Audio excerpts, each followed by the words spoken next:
이대역 신촌역 주변 오피스텔에 투자를 좀 고려해봐도 될지. 여기가 이제 임대가 잘 되고 수익률이 높은 이유가 직장 수요와 대학 수요를 같이 저는 확보하고 있는 것이 아닌가 이렇게 보여집니다. 광화문하고 여의도 그 중간 정도거든요. 그래서 직장 수요도 일단 확보하고 있고요.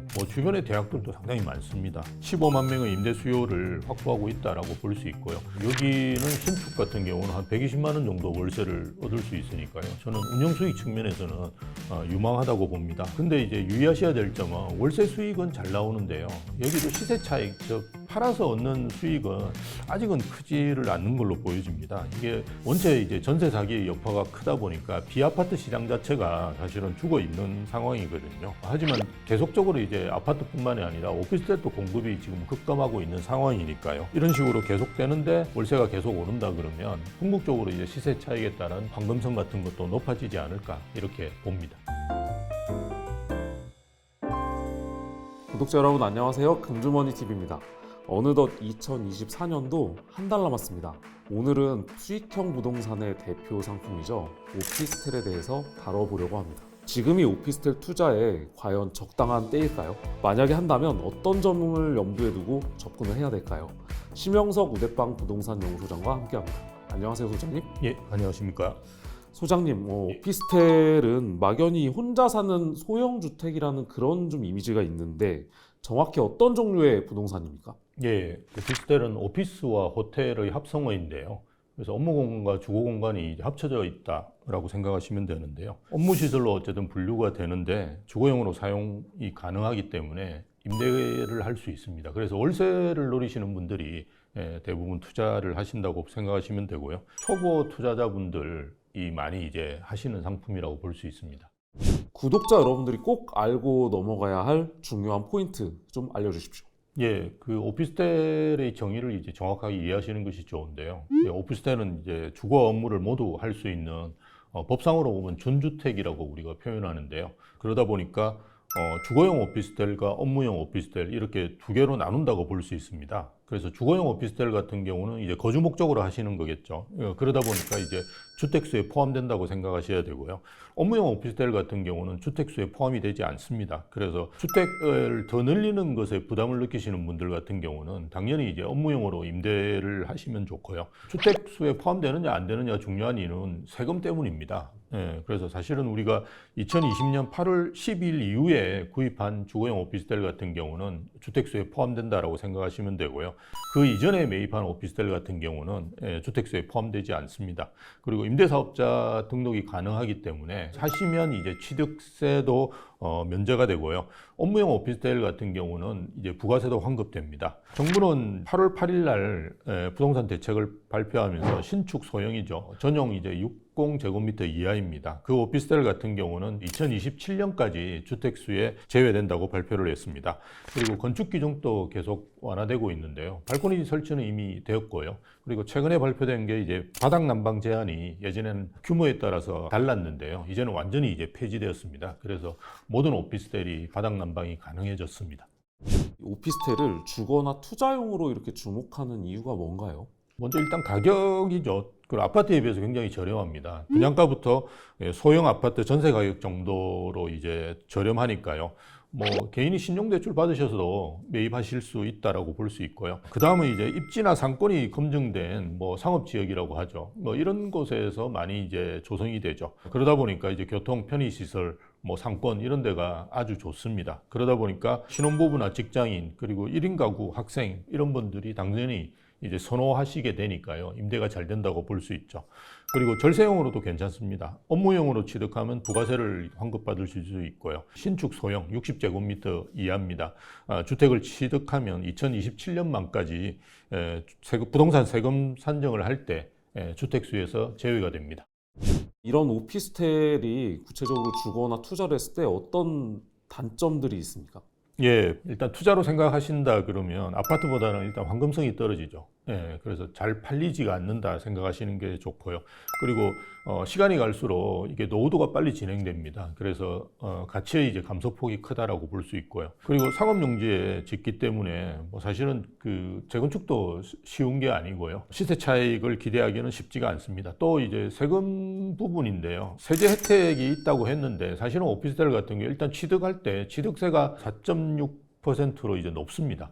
아파트 같은 경우는 저희가 6억 이하는 1%죠, 취득세가.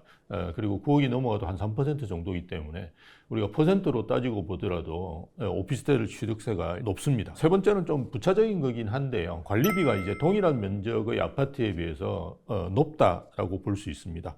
그리고 전용률이 낮기 때문에 실제 사용하는 면적이 낮습니다. 그래서 오피스텔에 들어가 보시면 좀 답답하다는 느낌을 가지실 수 있거든요. 그래서 원래 사람들이 사는 주거지는 좀 쾌적하고 넓고 조용하고 이런 데들을 선호하는데요. 이런 조건들을 충족시키지 못할 가능성이 크다라고 볼 수 있습니다.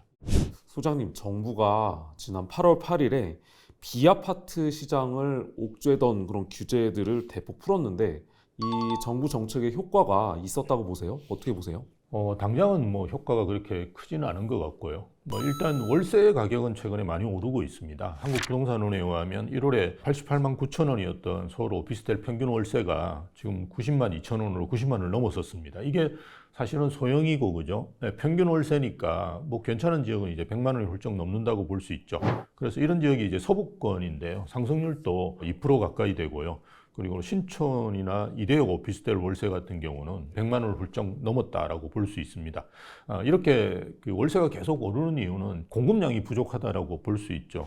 부동산 한114에 의하면 서울 오피스텔 입주 물량이 올해도 4,057실로 많이 줄었고요. 내년도에는 이제 3,103실로 이제 급감합니다.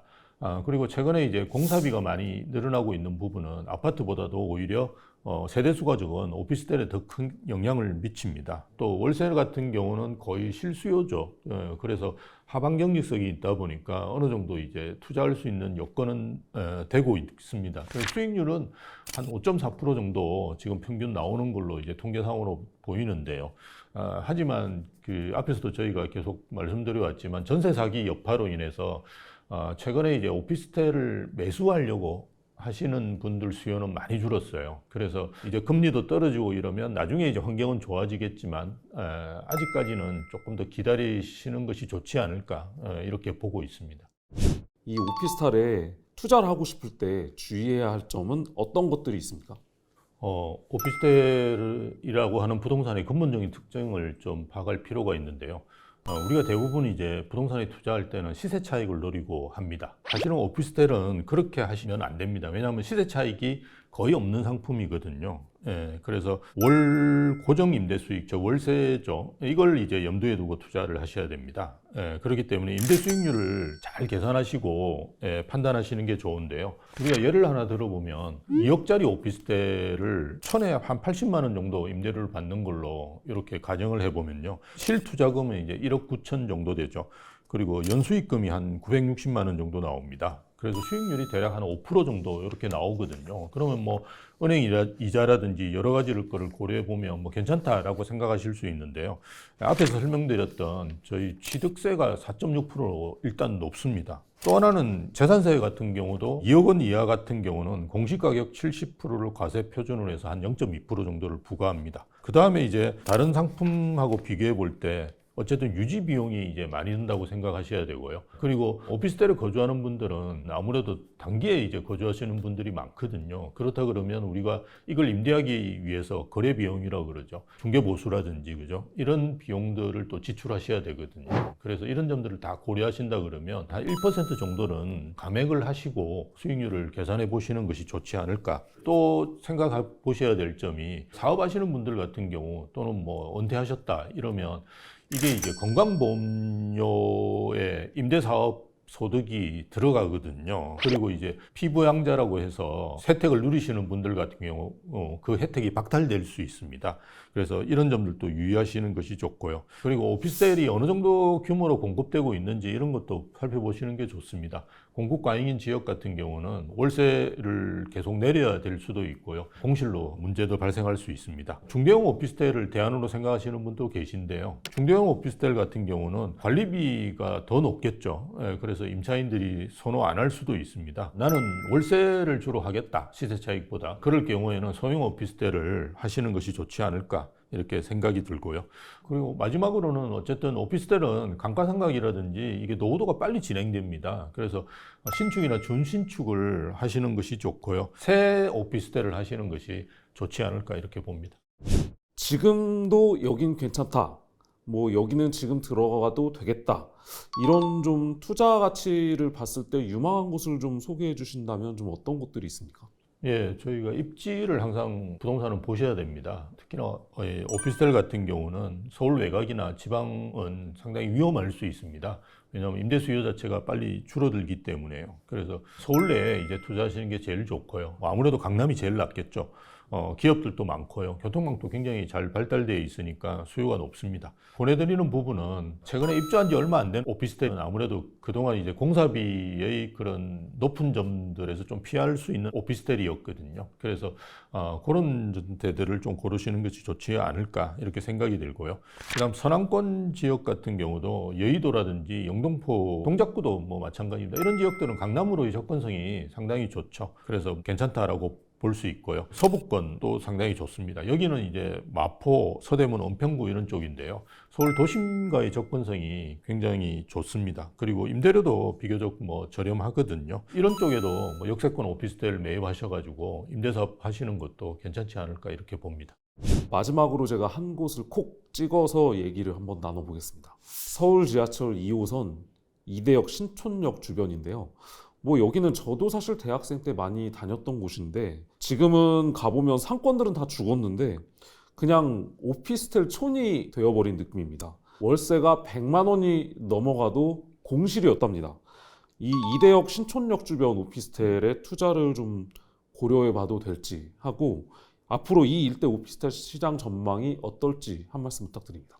예, 여기는 신축 같은 경우는 한 120만 원 정도 월세를 얻을 수 있으니까요. 상당히 뭐 저는 운영 수익 측면에서는 유망하다고 봅니다. 여기가 이제 임대가 잘 되고 수익률이 높은 이유가 직장 수요와 대학 수요를 같이 저는 확보하고 있는 것이 아닌가, 이렇게 보여집니다. 잘 아시다시피 신촌이나 이대 쪽은 광화문하고 여의도 그 중간 정도거든요. 그래서 직장 수요도 일단 확보하고 있고요. 뭐 주변에 대학들도 상당히 많습니다. 예, 그래서 이런 점들이 15만 명의 임대 수요를 확보하고 있다라고 볼 수 있고요. 또 생활 편의 시설, 즉 현대백화점이나 신촌 세브란스 병원, CGV, 메가박스 뭐 이런 데들도 여기 잘 자리 잡고 있으니까요. 젊은 분들이 사실 선호한다고 볼 수 있습니다. 근데 이제 유의하셔야 될 점은 월세 수익은 잘 나오는데요. 여기도 시세 차익, 즉 팔아서 얻는 수익은 아직은 크지를 않는 걸로 보여집니다. 이게 원체 이제 전세 사기의 여파가 크다 보니까 비아파트 시장 자체가 사실은 죽어 있는 상황이거든요. 뭐 하지만 계속적으로 이제 아파트뿐만이 아니라 오피스텔도 공급이 지금 급감하고 있는 상황이니까요. 뭐 이런 식으로 계속되는데 월세가 계속 오른다 그러면 궁극적으로 이제 시세 차익에 따른 황금성 같은 것도 높아지지 않을까, 이렇게 봅니다. 지금까지 부동산으로서 오피스텔의 가치와 투자할 때 유의해야 할 점 등을 알아봤습니다. 오늘 저희가 알려드린 점을 꼼꼼히 살피시고 살펴보셔서 여러분들의 선택에 많은 도움이 됐으면 좋겠습니다. 오늘 도움 말씀 주신 심영석 소장님 수고 많으셨습니다. 감사합니다.